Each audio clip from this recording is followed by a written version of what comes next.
સદગુરુ એક એવું તત્વ છે. ગુરુ વિશે તો ભાઈ કોણ બોલીએ કે આપણી વાણી ટૂંકી પડે. ગુનામ અંધારું રૂનામ પ્રકાશ.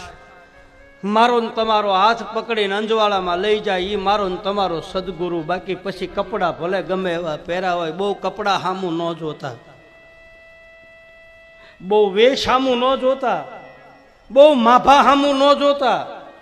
એના ચારિત્ર સામું જોજો, એના પગલા સામું જોજો, એના પગલા જોજો અને પગલા જોઈને માથા મૂકજો.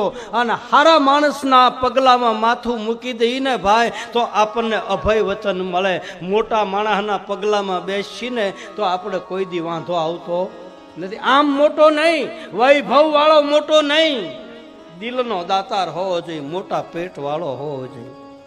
હાથીના પગલામાં બધાના પગલા હમાઈ જાય. હાથીના પગલા જેવું કોઈનું પગલું ન આવે. અવડું મોટું જનાવર કોઈ છે જ નહીં દુનિયામાં, હાથીથી મોટું. અને એનું પગલું એક તગારા જેવડું પગલું પડે.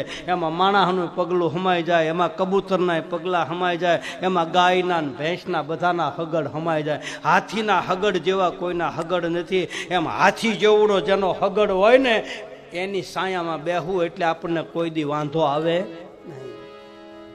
એમ મોટા આમ નહીં.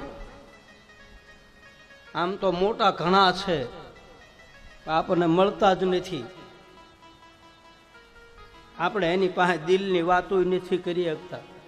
આપણા માયલાની વાતો કહેવા કોને જાય? પાસે બેહીન આપણે ઉભરા ક્યાં ઠલવવા ભાઈ? મારા ને તમારા માયલાને પછી ક્યાં કહેવા જવું? આપણને જો ઈ ન મળતો હોય તો કોને? Download ShareChat.